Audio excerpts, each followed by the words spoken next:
In a tavern in Plymouth, our adventure awaits. To my wife I bid farewell as she waved from our gate.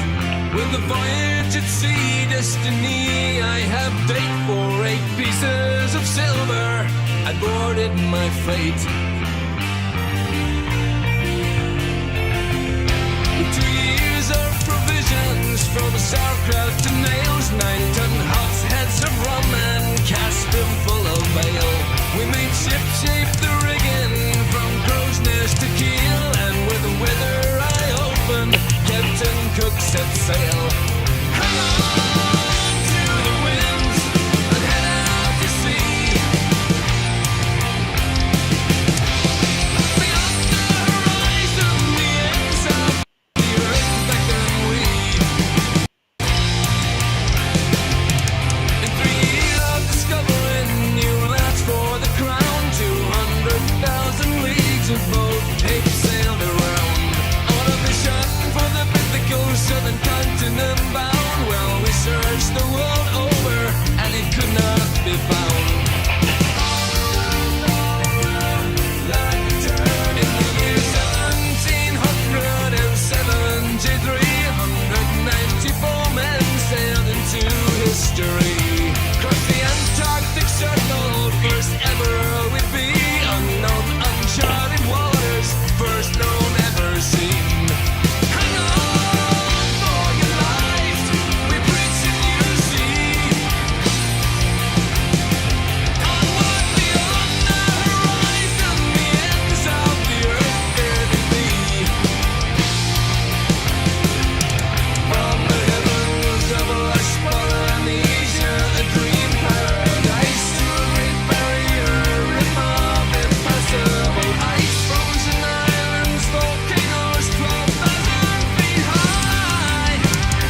Yeah, Ryan, how are we doing tonight?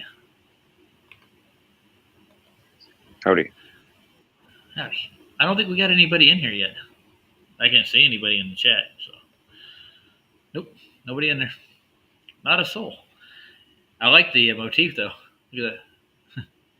I think after last night's debacle, after I thought I ended the stream, but oh, there's 5 people watching. I wonder if Bev's one of them. Nobody in here though. How's your afternoon been besides picking grapefruit and reviewing videos and crap? It's been fine, I guess.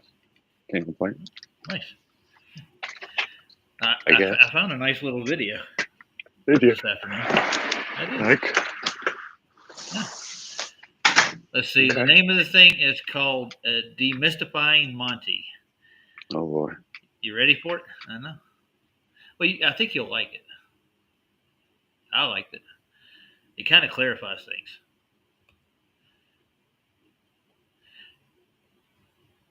Are you ready? Let's watch this thing. Why not? Maybe somebody will show up.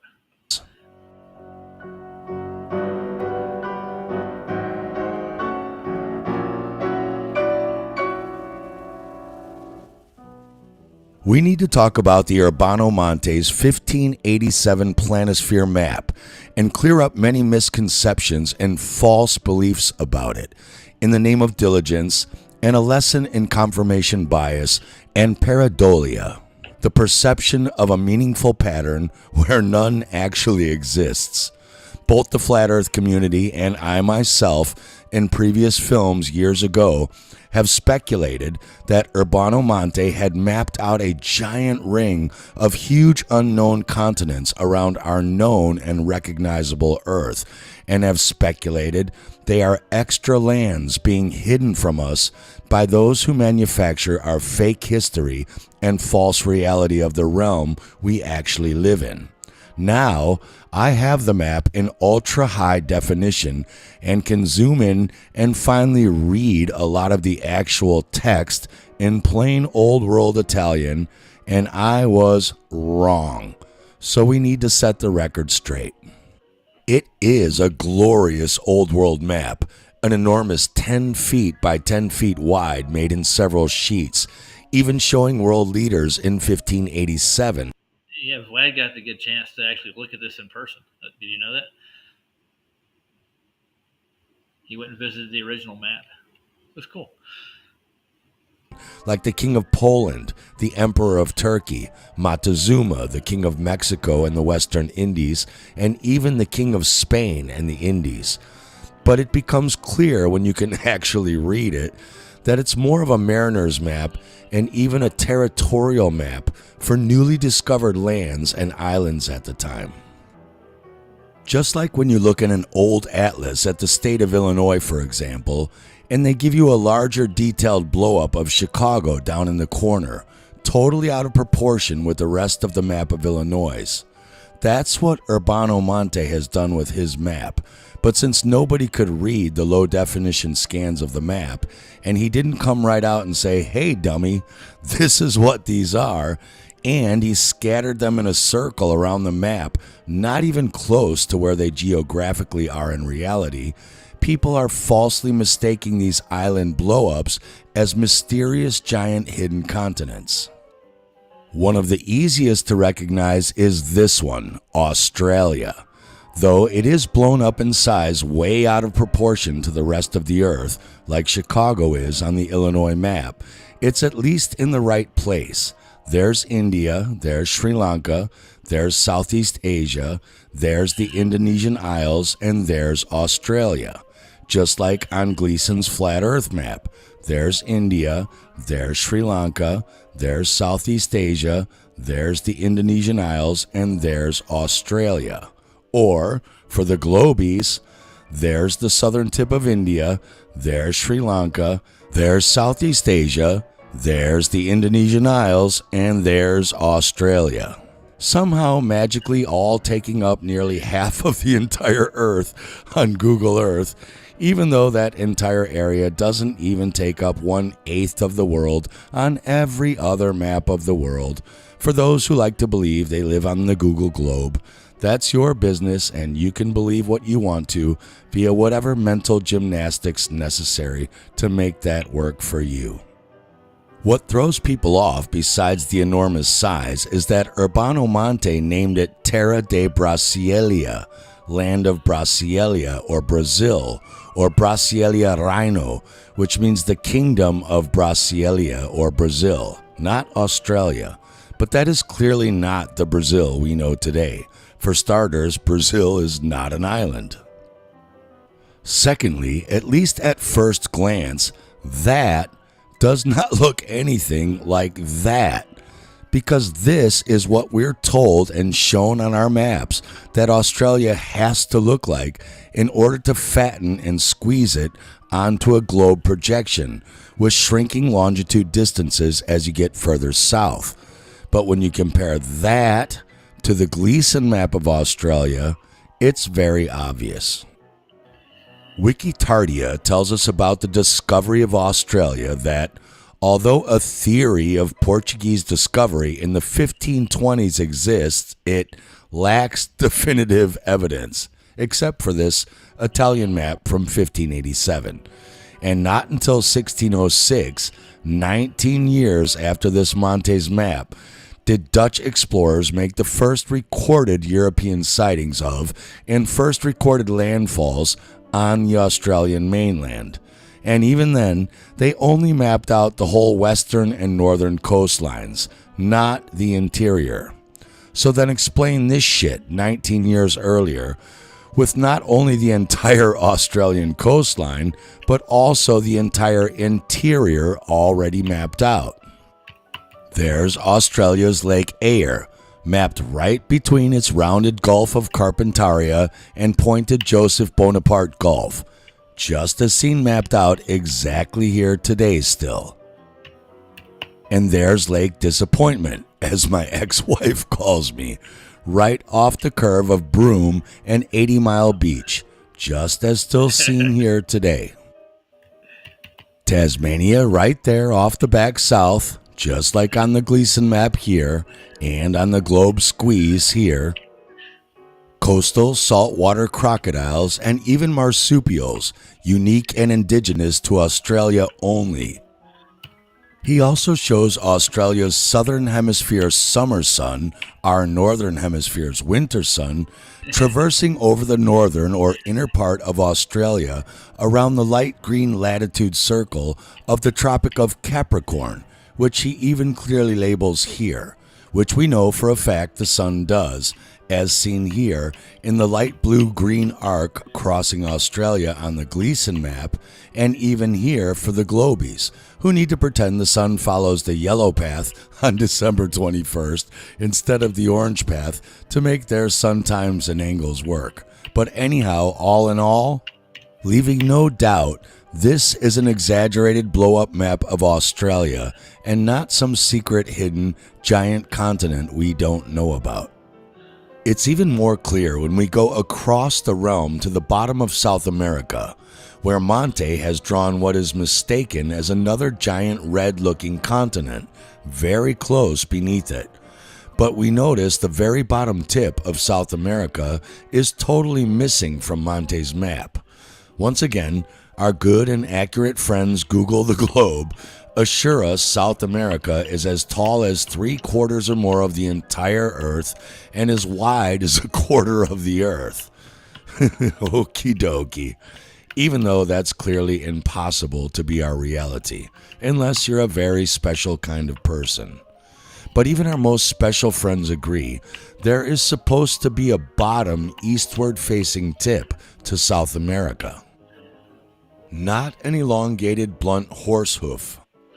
Now that we can read his map in high definition, we see he labeled that land Terra del Fuego, the land of fire, which would be an incredibly silly and senseless name for cold and icy Antarctica, allegedly just beneath South America on the globe model, or even the ice wall just below South America on the Gleason map. But now we can read he also clearly labeled the Straits of Magellan, running between them, which is a known navigable sea route in southern Chile, separating mainland South America to the north and Tierra del Fuego archipelago to the south, just as Gleason shows here. So it's clear this, which Gleason calls Tierra del Fuego, is what Monte has blown up in enormous size to this, again, just like Chicago on the Illinois map. Nothing more, nothing less. Not a hidden secret giant city southwest of Illinois. That dark red line is the Straits of Magellan, and that big island below it on the right side, that's Isla Grande de, meaning the big island of Tierra del Fuego, the land of fire. Not a giant secret hidden continent so close to South America, 3 miles away across the Straits of Magellan, that nobody noticed it from the shores or on their fishing trips or flights over it to Antarctica or the ice wall.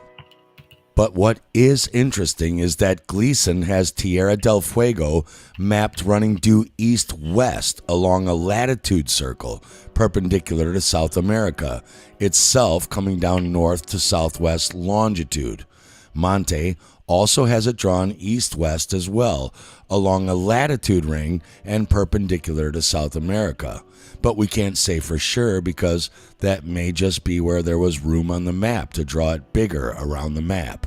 But our accurate friends at Google, who think South America takes up almost half of the Earth by itself, have it curving more north to southeast to fit into their ever-shrinking longitude squeeze conundrum at the very south of their globe model. Anyway, to Tierra del Fuego's immediate east, very close to it and drawn wrapping south underneath it, is Terra de Vista, meaning land of sight, but it gets quickly cut off on the right and doesn't continue into Monte's next section of the map. It's obviously a blown-up map of Isla de los Estados, also immediately east of Tierra del Fuego and wrapping south underneath it. They are clearly nearly identical matches to each other, so I'm guessing it's that island. Also, not a giant hidden, supersized continent suddenly cut off on its right at a map page break to never reveal the rest of itself. That would be silly and an incompetent map maker, and clearly Urbano Monte was genius, and neither of those. There is 0 point in covering the other 4 blown-up islands around the Monte's map. You are welcome to do so yourself, but logic already tells us they too are just blow-ups of smaller islands in other seas and other locations, which are listed behind them, as well as who ruled them. Like this island, ruled by the Roman Imperatore, or Holy Roman Emperor of 1587, who was named Rudolph II from 1576 to 1612, who Monte nailed on his map as a dead ringer for each other. So he wasn't just a genius cartographer, but clearly a genius cartoon portrait artist on top. There are plenty of other anomalies on this map that spit in the face of history and are perceived reality, like a Panama Canal already there 326 years before it was built, or was it redug out, or the ginormous island of Palawan, southeast of Cambodia and Vietnam, and northeast of Borneo, which is now totally gone, and just the small islands of the South Philippines to the little tiny Palau island of the same name sticking up out of the ocean. But that's for another study. This isn't to say that there isn't any merit to the many other maps and sources claiming there may indeed be hidden lands outside or inside the ice wall, or even in the Gay Lobe's vast Pacific Ocean, which Beer Googles claim somehow magically takes up more than half of our world. Either way, kept secret from us by the controllers who hid Palau and the original Panama Canal. It's only to show that this Urbano Monte map clearly and provably needs to be excluded from that list, when mentioning any such topic as possible other giant hidden lands. My greatest lesson learned? They say a picture says 1,000 words, but if a guy takes the time to write 1,000 actual words over that picture, for God's sake, Steve, he did it for a reason. Take the time to make sure you can get a copy where you can actually read those words and translate them if they are in another language. La terra è piatta. That's pretty cool, I thought. What do you think, Ryan? Very nice. Kinda neat. I think I did see it though. Yeah. I was surprised when it popped up on my stream. Happy to see it. I got to get rid of the evolutionist over there talking. They always pull up the opposite of what you're watching, no matter what it is. I don't know what they think. Like, hey, he wants to see the exact opposite of what he's been looking for all day long, so we'll put it on the next for him. Here you go. YouTube shoves it up your ass. Boom. That's beautiful. Well, we got a little crowd going on here. Hello, guys. Mikey's here. Sig. Hello. Aaron. And let's see who else. There was Captain Caveman. Mikey. Yeah. So far. It's like 8 people watching all together. Yeah. So we got some Phantom watchers out there somewhere. I'm pretty sure it's Bev. I put his name in the title. Did you see it? It's on the level, but I spelled it backwards. Nah, I don't want Bev to come over. We've had a do-si-do several times. I know he's out there. He subbed to me, and I left him in. I don't know how you can go from one side to the other like that. Once you've looked at all the physical evidence that goes with what we actually know, as opposed to what they actually believe about geometry and the way it works in the natural world. I don't get it. So, Mikey wants to come on over the weekend. I'm going to do a show with him. Ooh, that was loud. Almost from half court. Hi, Mom. Roger says hi. Yeah. She said hi to you. Why not? Nice. Well, I thought we'd take a look at the latest updates from. Yeah, I am spoiled. My wife says I'm spoiled. Are you? Mm-hmm. She spoiled me. No. Is she hand feeding you right now? No. Are you want some? Did you eat it all? No. Oh, you have mini ones. Mm-hmm. I didn't feel like waiting for the other ones. They don't taste good when they're microwaved. I know, but I'm lazy. We know. I'm lazy. I'm very How lazy. lazy are you? I'm pretty lazy. This will be my 8th hour online, dude, today. Jesus. See what happens when you don't have a job? Jesus, really? Well, Jesus doesn't happen when you don't have a job, but I'm working on it. You're working. Yeah, get it? Yeah, I get it. So I thought I'd take a look at this thing. This is the aftermath of what happened. They made like a little mockumentary of what they did in the last polar orbit. Oh, boy. Yeah. Live views from the International Space Station. Look at this stuff, man. Pretty. Pretty awesome stuff, huh? It is. If you say so. Let's see how this goes. Ready? Mm-hmm. Take a wink. The crew will spend all their time in the pressurized section, which is the top portion of the spacecraft. This area allows for the transport of people and environmentally sensitive cargo. Dragon's trunk, which sits below the pressurized section, can carry unpressurized cargo if needed, and it remains attached to Dragon until shortly before re-entry into Earth's atmosphere. Now, we mentioned earlier in the show that this will be the first Is he West walking Coast on a recovery window? with crew. This change was made Man, to allow I'm for the telling trunk you. to remain attached to Dragon through the deorbit burn. Wow. And then it will ensure that it falls safely into the Pacific Got Ocean. watermelons on their socks. Like the Falcon 9 Fake. first stage, Dragon is also reusable. This will be the 4th flight for this Dragon named Resilience, which most recently supported the Polaris Dawn Good mission question. last Where year. are they? And That's what I just wanna like know. on Polaris Dawn, the From 2 crew will have access to high-speed internet in space via the Starlink network. Dragon is carrying what we Sure call they a will. plug Via the replacer, a Starlink. device that is linked to a Starlink terminal in Dragon's trunk, which is connected to a router, providing I Wi-Fi got for a the crew. trunk on a The dragon. Placer is responsible Holy for crap. establishing and maintaining a laser communications link with Starlink satellites, which will be in orbit with Dragon.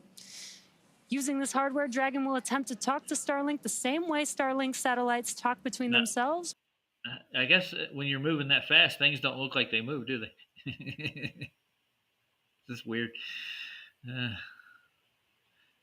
We gotta go look at their website. I'm gonna go look at it later, see how fast they actually travel in the Dragon. With deep Anybody space know? exploration and work in outer space. Dragon has proven to be quite a versatile spacecraft. It can autonomously dock to the space station when outfitted with the ISS docking adapter, Oh boy, we which got you it can whirly. see on your left hand of the screen. Dragon can also be configured with Look at that hardware to curvature, support man. a spacewalk, They're just which getting larger and made its larger. debut on the Polaris Bending. Dawn mission last year, and you can see that on the right hand of your screen. Let's see And what in Captain free got in flyer there. mode, in the center of the image, that's the docking adapter removed, swapped out for a cupola, and that's as it's configured for the From 2 cupola. mission. And right in front of us, this is Not a cupola. actually a mock-up of the cupola right here. It's essentially a large dome-shaped window, providing incredible dome-shaped. 360-degree views while in space. Hello, Sarah. Hi, Deter. Now, the cupola first debuted during the Inspiration 4 mission in 2021.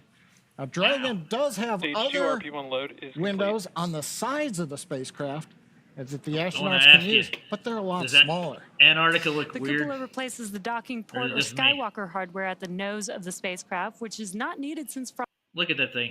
Seriously, go back a little. I can't go back on this video. Let's play a little bit, see if I can get a better shot of it. If that's supposedly Antarctica, and that's what it looks like from high altitude. From to space without going outside of the spacecraft. And From 2 will be the second crew to experience Dragon's cupola while in orbit. Here's a little bit more from the SpaceX team on developing the largest window in space. The largest window in When we space. started thinking about the cupola, it's more than just another window in space. It's an Window in extension of the space, Dragon girlfriend. spacecraft. So when we got into concepting, it has to have Oh my some god. Oh my vehicle gosh. of the actual Dragon spacecraft. I know. You are go to open the forward hatch for cupola use, and please enjoy the best view of the planet. When the forward hatch first opens, The you, planet. you can look up and you see immediately that there's a large window up there with the 4 Draco shields protecting the bubbles from the Draco pulses. If you look at the videos from Inspiration 4, you can see their jaws all drop just looking out the forward hatch, not even being in the cupola. The most notable thing to me is that it looks so simple on the outside, but the deeper you go, the more you uncover more complexities within it. There's 3 different bubbles that make up the cupola. The exterior-most bubble is our thermal bubble, which is designed to protect from micrometeorite debris that we could experience on orbit. The center bubble is the pressure pane. Do you see any micrometers in any of those shots? I don't see shit. No. But their graphics are getting a hell of a lot better, aren't they? And have back technologies up. that are in, say, fighter aircraft that are applied to the cupola. We have a coating called indium tenoxide, which keeps the temperatures down on the inside of the cupola space. All these aspects are tested on the ground and made sure that we operate safely and that we know that when the astronauts are going up there that they have a great time. What makes this the largest window in orbit? It's just the overall size of it. Now, when I first started looking at their high altitude camera work, I was looking with Russia, and the photographs were about this high, and they were claiming they were about 100 miles up. I know. It's due to optics. If you want to know, Jeff, you know this. For the most part, if they're getting curvature from photographs high up like that, and I'm pretty sure they're probably closer to like 80 miles high if they are anywhere. If they can get a balloon that high, I'm pretty sure they can. There's got to be a kind of like a sweet spot right there where they can not just levitate, but their science don't match what they're doing anyways. What space is supposed to be. I don't know where they're at and where they're doing these shots, but they're doing it in 4K though. Gillis and Anna. Thrilled to be here. Oh, here we are, Anna, back to Sarah, realist. we're super excited to have you with us today. And for those of Wow. you who are not familiar, Sarah and Anna spent nearly 5 days in orbit, along with their crewmates Jared Isaacman and Kid Petit. Polaris Dawn flew higher than Okay, now how come her hair's not standing straight up on end? Come on. Jesus. All right. Earth orbit ever flown. And the crew completed the first ever commercial extravehicular activity with SpaceX designed EVA spacesuits. So we're excited to have them with us today to add some insight from that firsthand experience. Ooh. At this point, propellant loading has begun on Falcon 9 as From 2 prepares for liftoff in about 16 minutes from now. I'm sure you both remember what that was like. What do you think the crew is doing right now, and what do you think is on their minds? I don't know. You know, prop load, when you actually get to commit to that, is a really big milestone in this. And so I'm sure the crew is all focused, really preparing for the operation ahead. As prop load starts, you start hearing the vehicle come alive. You have massive valves on Falcon that are opening as prop starts flowing in. Those suits look like they last in a vacuum, wouldn't they? No. Oh, these are good actors, though. They're better than they used to be. Into the tank, really getting into the. I have been working on Falcon and the whole time we've been here, but you guys got to experience what Dragon feels like and sounds like. It's just really cool. Incredible ride. Yes. Yeah, right now, you both are very familiar with Dragon, but not based on your spaceflight experience, but the roles that you had even before you flew in Dragon. What were those roles that you were involved in? Absolutely. So I actually started as an intern at SpaceX a long time. I don't think they're even in microgravity, dude. Look at that girl's hair again. That looks horrible. Kind of interior of the Dragon spacecraft, helping test the interfaces. That led to building the astronaut training program here, supporting Bob and Doug through preparing our first crew to go to space. Doug. And then that led to supporting the Inspiration 4 crew on the first all-civilian mission. Ooh. And I worked on the operations team, and one of my favorite parts of that job was working in mission control. So one of my roles there was as a mission director. And the mission director is the person that leads that team behind us in mission control. It's the team of engineers and experts in systems. And together, that team helps fly the Dragon mission. They respond to anomalies real time if they occur. They help keep the astronauts healthy and safe. And they help ensure all of the mission objectives are accomplished successfully. Now, the Dragon that's supporting today's From 2 mission, that's the same one that you all flew in on Polaris Dawn. So this guy talks like a Southern Democrat. I swear to God. He sounds like somebody that belongs in the halls of Congress, doesn't he? Or somebody who's been in the halls of Congress, better yet said. All right, this is just weird. I can't make out if that's a real photograph of the Earth or... I don't know. Don't know where they are, to be exact. To keep attitude control, and then also, but then on top of that, you are getting to float in this 3D environment, and that means that you get to really use all of the surfaces around you. You get to use the ceiling, the floor, the walls, and you get to really float around. But I think what's really exciting is that this From 2 crew gets even more space than we had. They have the cupola, so that expands their 3D environment and also provides them this really spectacular view of our planet. I cannot wait to... Now, didn't they have a cupola on the space station originally? This is the first one, though. It's all original.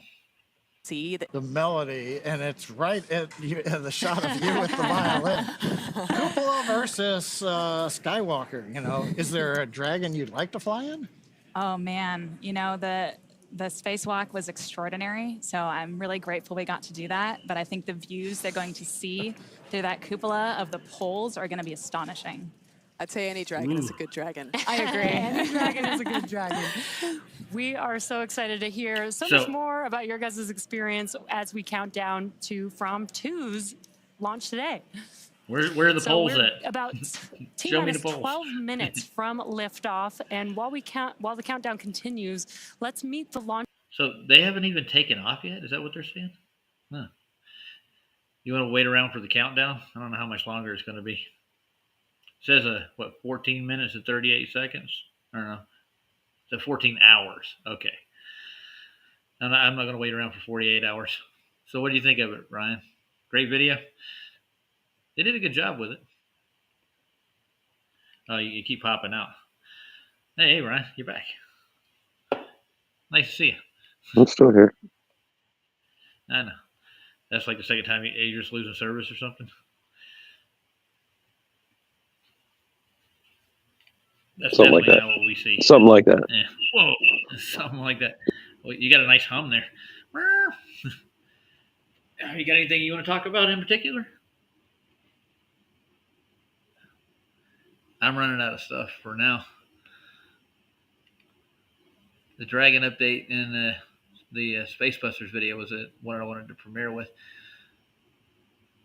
I'm putting together a whole series of observations that I want to put out there for people. And hopefully we can get yours put together.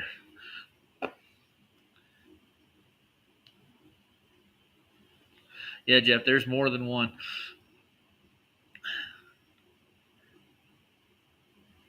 I just wonder how they filmed that. That's what I want to know. If you got anything else you want to put in, let me know. If not, I'll end the stream short. It's been a long day. That's fine with me. I don't got nothing right now. Okay, cool. And I'll be doing another stream tomorrow. And this weekend I'll have Mikey on. And I'm going to re-up my StreamYard account so I can get Lev on here. We can do some more of his stuff. Well, boys and girls, I'm going to play out with a song. And I got to do applications online and fill out my unemployment. It's going to be fun. I got to report to those bastards. They want to make sure that I'm looking for a job. So I got to put in 5 applications a week. I've done them. I just got to report each application, where they're at, and give their store location and whatnot. Well, they circumnavigated the poles in space. I don't think so. But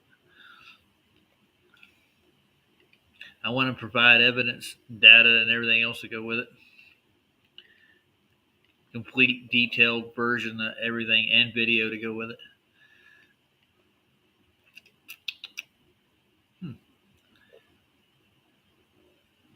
There's a Babylonian map of the world. You ever heard of that?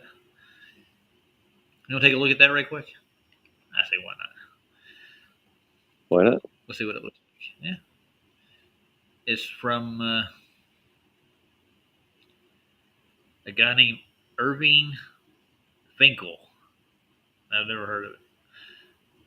I guess it's the guy doing the video. How long is this thing? It's 17 minutes long. I'll touch on it, see what it looks like. All these things turns out to have information in it which is totally unexpected. My name is Irving Finkel, and I'm a curator in the British Museum in the Middle East Department, and welcome to my corner.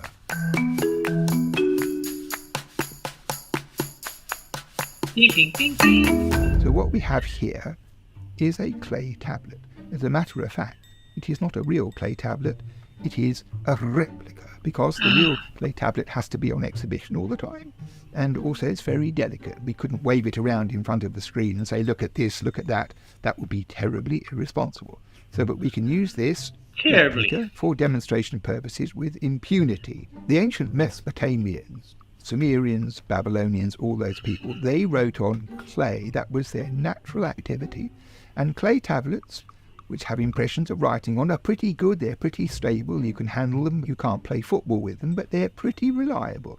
But what happens in antiquity is there are wars and buildings collapse and fires and disasters and people die and they go away. Wow. And other people come and trample on things. And when archaeologists find them, it is not often that an ancient inscription on a piece of clay comes to light in perfect condition. So this tablet, you can easily see that it's not complete. There's stuff missing here, there's stuff missing there, and it also looks like elephants have danced a polka over the surface, because many of the signs are damaged or squash. But nevertheless, this piece of cuneiform inscription is a remarkable thing. This is the oldest map of the world in the world. It has two sides. This is That's the the front map or of the world. obverse, and this is the back or the reverse. And the reverse consists of lots of lines of cuneiform in different ruled sections. So it's full of information, even though You it's want a to take bit them home damaged. here? But the other side is the remarkable thing. Firstly, there's some lines of cuneiform ruled across very firmly at the top. And this is about the early creation of the world and how animals were put in the sea in different parts of the universe. It's a kind of brief summary of creation, Universe, which has nothing to do with the map, because it's a clear border between that and this. And it's this which is so exciting, because if you look carefully, you will see that the flat surface of the clay has a double circle drawn in the surface of the clay. Now, the double ring is very important because it has cuneiform writing in it which says it's the Bitter River. And this water was deemed to surround the known world because the area inside the double ring is ancient Mesopotamia itself. Now, this word Mesopotamia is the ancient Greek word for what is modern Iraq. So inside the drawing of this circle, we have very interesting things. There is a great river that runs from north to south, Definitely a globe. Yeah, which you're right. is the Euphrates River. And the river is straddled by a long oblong, which is obviously the city of Babylon. So this is a very important ring of water. I Because wonder it where it meant all for the got started. Babylonians, they had a sort of idea of the limits of their world, where they lived, in about the 6th century BC, with these important rivers which brought life and food to them, waterways for transport, all the way down to the Persian Gulf. It was kind of depicted in small. And if you look carefully at the picture, you will see that in the surface of the known world there are these rings drawn with little bits of cuneiform inside those. And those tell you the name of the city which it represents, or sometimes the tribe. So you have encapsulated in this circular diagram the whole of the known world in which people lived, flourished, and died.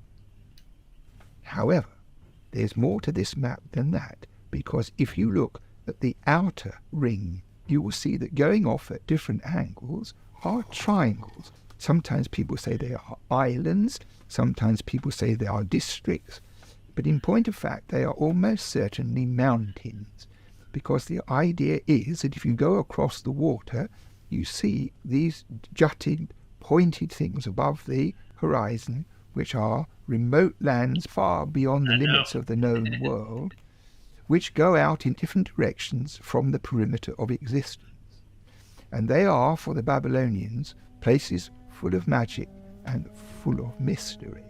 Now, when you look at the diagram sort of geometrically, it is evident there were originally 8 of them.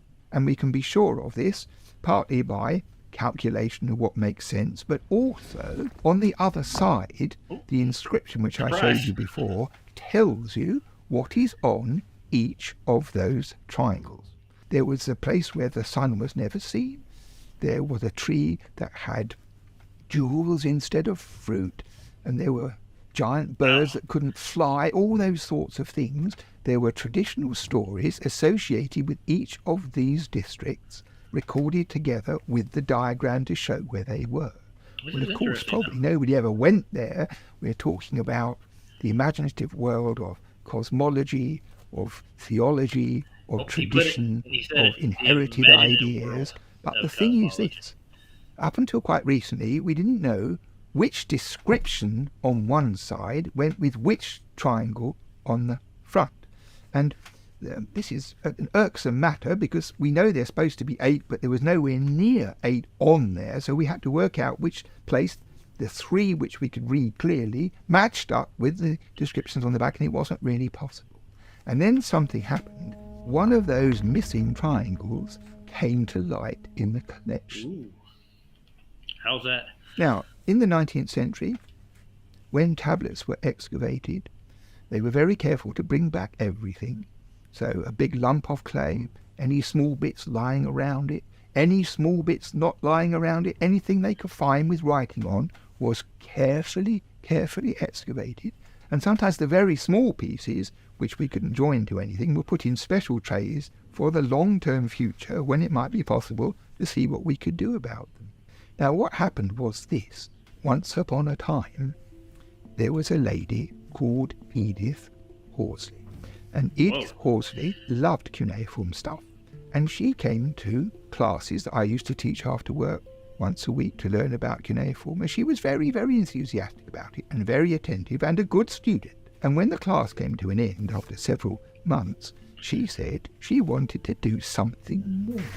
For as long as anyone can remember, this has been a map with a central piece missing. But from today, no longer.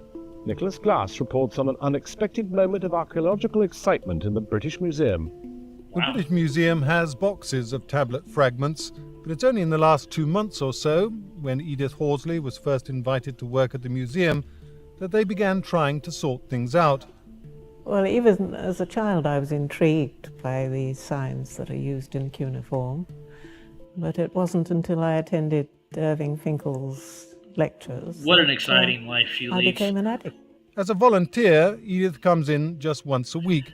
She was asked to keep an eye out for any piece with a geographical or astronomical image on it. I saw this quite small piece Nice with and this triangle on it and the signs inside, and I thought it was probably a map. So I put it in the little section where I put the pieces that I think are of special interest, because Dr. Finkel can't go through all of these trays, obviously. So I put those aside, and he became quite excited when he saw it. Voila. She put aside a little pile of half a dozen pieces that didn't look like everything else, and I went through them one by Back one. in the day? She said, look, this one's got some lines on it, and as soon as I saw it, I knew it must belong to this tablet, because, as I say, it's such an unusual thing. You know. It was actually rather funny, because the map wasn't in its normal place, it was downstairs on exhibition. And so I got out an old photograph of it, and the photograph was at a different scale. So when I put the fragment on the photograph, I was sure that it must belong, but I couldn't quite see where it would fit. And it was only the following morning that I took the fragment downstairs to the exhibition where it's on public view.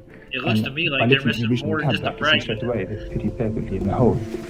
And it did. And as a matter of fact, when I put it in experimentally in the gallery in front of Edith, we couldn't get it out again afterwards. It was such a snug fit, and it had to go down to conservation to be dealt with properly and glued in position. Wow. So, having opened a bottle of bubbly and danced around in the gallery, the time came to think very seriously about what this meant, because the tablet is very famous. It's often reproduced in all sorts of different encyclopedias and books about ancient ideas and histories of maps, of course, and it's quite a famous object. And to make a join to that was an extraordinary thing. But then there was the question of what did it tell us? Against one of the diagonals, there was, in cuneiform, the expression, the Great Wall. I'm going to read you what the scribe tells us about this triangle. To the fifth, which you must travel 7 leagues. That means you have to row across the bitter river for 7 leagues before you can land at the foot of the mountain. The Great Wall, its height is 840 cubits. Wow. Its trees up to 120 cubits. By day you can't see in front of yourself. By night, lying on ... it's still broken. Then you must go another 7 leagues in the sand, and you must ... because there's always ... because nothing is perfectly preserved. But the important thing is, we now know which of the triangles goes with the description of this gigantic wall. As a result of Edith's discovery, we've got 3 of these triangles in a row. And that is a great boon, because you can imagine, if you have isolated triangles, trying to match them to the description on the back, it's very difficult to get anywhere seriously and reliably. But when you've got 3 in a row, all you have to do is to find 3 descriptions in a row, and it stands to reason that you'll be able to somehow match them up. And that is what we did. And the discovery was very clear once you realise that the counting was anti-clockwise and not clockwise. So number 4 says, to the 4th, to which you must travel 7 leagues, because it's like a kind of fairy tale. Everybody knows it's always the same introduction. So each time you have to travel 7 leagues across the water. Then it gets a bit broken. Then it says, you see something which are as thick as a parsictu vessel. This parsictu measurement is something to an Assyriologist which makes their ears prick. And the fact is, it's only once otherwise known from... That's weird, because I've heard parsecs in Star Trek lore. Haven't you guys? A parsec? This is kind of interesting. If you like vines and stuff, the Babylonians didn't travel that far, did they? I think Noah probably traveled a lot farther than the Babylonians did. Cuneiform tablets. And it's rather an interesting cuneiform tablet too, because it is the description of the ark which was built, theoretically, in about 1800 BC by the Babylonian version of Noah. And in this account, the details are given, and the god says, you have to do this, this, and this. And then the Babylonian Noah said, I did this, this, and this. I've done it. And I made these structures as thick as a parsictu vessel, he says out of his own mouth, in the original story. So this word parsictu is like a kind of noise. It immediately locks in to this thing on the map. Immediately and incontrovertibly. So what it means, speaking plainly here, if I may speak plainly here, is that if you went up this mountain all the way with your sandwiches and breaking regularly for lungfuls of fresh air, eventually you would see against the night sky or the dark sky of the outer universe, silhouetted the ribs made of wood as thick as a parsictu vessel of the wreck of the Babylonian ark, which, like the one in the Bible, came to rest on a mountain. And if you come down the mountain and cross over the water back to the homeland, the first place you come to is called Urartu. It's drawn on the map. Now, the interesting thing about that is that in the Bible, Noah, in his ark, landed on a mountain where the name is Ararat, and Ararat is the Hebrew equivalent of the Assyrian Urartu. Wow, amazing. That's quite a meaty thing, quite an interesting thing to think about, because it shows that the story was the same, and of course that one led to the other, but also that from the Babylonian point of view, this was a matter of fact. And those ancient Hebrews just came up with that story on their own too, right? They didn't collaborate or anything. Like, maybe this is like different languages that were around before all the rest of it happened, and then they write the same things about the same things that happened in history. Just throwing it out there like a dog getting the bone. But if you did go on this journey, you would see the remnants of this historic boat which saved all the life of the world for the long-term future, from which we, of course, profit today, still there in the crags against the dark sky. Cool.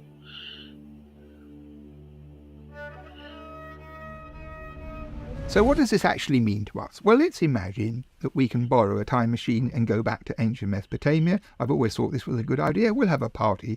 We'll all go together. And when we get there, somebody might say, any idea where the Ark is? And I go, well, we have the map. Here it is. And in fact, it's there. That's where it is. And what we have to do is get in our rowing boat, off we go, and we will see it for ourselves. So although this is a map which would not encourage you, perhaps, to motor across Iraq today in a Land Rover, when it comes to operating beyond the limits of the known world, into the world of imagination, it's indispensable. So for the first time, we can pronounce with authority that if we were an ancient Babylonian, we would know where to go to see the remains of that wonderful boat. But then there's the actual question of who wove it together. Well, it's often the case with cuneiform tablets that at the bottom of the reverse, there's a bit that tells you the name of the scribe, what's called the colophon. And unfortunately, the scribe's name is broken. There's no trace of it left. But his father's name is there, because in Babylonia, they always said Mr. So-and-so, son of Mr. So-and-so. And the dad was called Itsuru. Now, Itsuru is the Babylonian word for bird. This is a rather an interesting thing because we know all about people's names in Mesopotamia. They usually meant something intelligible like servant of such and such a god or she's beautiful beyond compare. No one is called Bird. There's no other case of a person called Bird. It's not a very good name. So what does that mean? You look at this for the first time in the museum case, which I hope you will now do and peer through and make out the details, you would think, I see. It's a sort of bird's eye view of the world. Well, I think that's what it is. It's a birdie family, and this is a bird's eye view of the known world and what lies beyond it. So that gives it a special kind of warmth of understanding because its failings, as it were, from a cartographical point of view, are irrelevant. It is not what they're interested in. And it's given us a tremendous insight into many aspects of Mesopotamian thinking. It's also a triumphant demonstration of what happens when you have a very small, totally uninformative and useless fragment of dead, boring writing that no one can understand, and you join it onto something in the collection which is much bigger, and a whole new adventure begins all over again. Hey you, cuneiform nerd. Do you want some more cuneiform? Of course you do. Below is a playlist full of all the videos we've ever made concerning cuneiform, and you can see in the top left corner right now a preview of the next episode of Curator's Corner. That wasn't a bad little story. Wasn't too bad at all. I liked it. That was a nice little find. I should play one of Jim Anus's though, just for shits and giggles. He's put out a couple of new videos. Which one should I do? He did one an hour ago, and he did another one an hour ago. He just popping them out like babies. Let's see. Let's do 4785. Looks good to me. And then we'll get out of here. He just named stars numbers nowadays. Oh, they did the same thing with the rest of their crap too. Modern cosmology, as they call it, supposedly. Naming stars. He's numbering stars. He's probably got a soundtrack with it. What do you think? Yeah. Knowing Jim.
That was a nice one, Jim, man. Appreciate that. Takes a lot of work to do those things, doesn't it? Well, be prepared to be embarrassed. I'm going to play one of yours. I'm following suit. And I'm going to go home. Oh, I am home.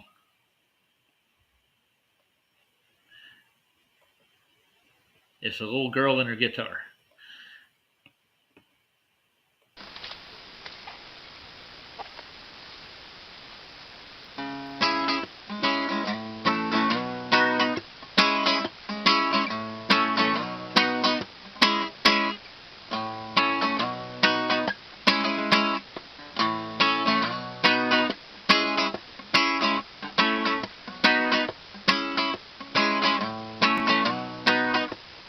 I don't wanna tell you not to have more. I just wanna ask you what you're fighting for. Somewhere a fairy in Kashmir, smelling of neck champa, shed a glass of wine. So the name is the ever-quickening sands of time.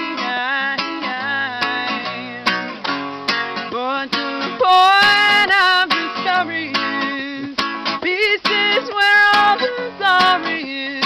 Haven't you figured it out by now? Haven't you figured it out by now? Haven't you figured it out by now? Oh, oh.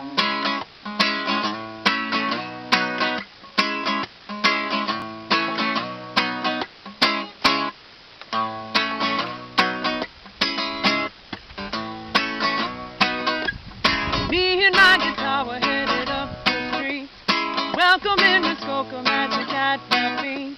And then a blue-eyed golden dreading stopped me in my treading and opened up a hole to the universe of my ever-questioning soul. But the point of discovery is this is where all the glory is. Haven't you figured it out by now? Haven't you figured it out by now? Haven't you figured it out by now? Oh, oh.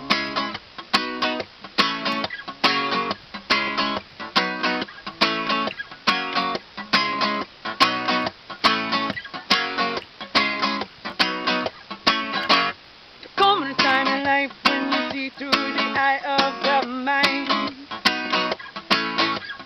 Bumping a little more and it's just like old tough gone remind. When will you give it up? When will you fill your cup? When will we be finally out of time? But the point of discovery is peace is where all the glory is. Haven't you figured it out by now? Haven't you figured it out by now? Haven't you figured it out by now? Haven't you figured it out by now? Haven't you figured it out by now? Oh, oh.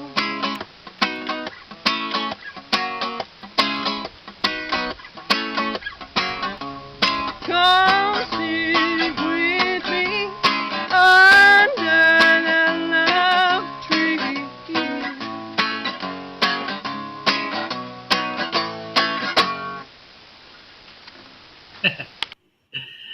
Nicely done. Good night, guys.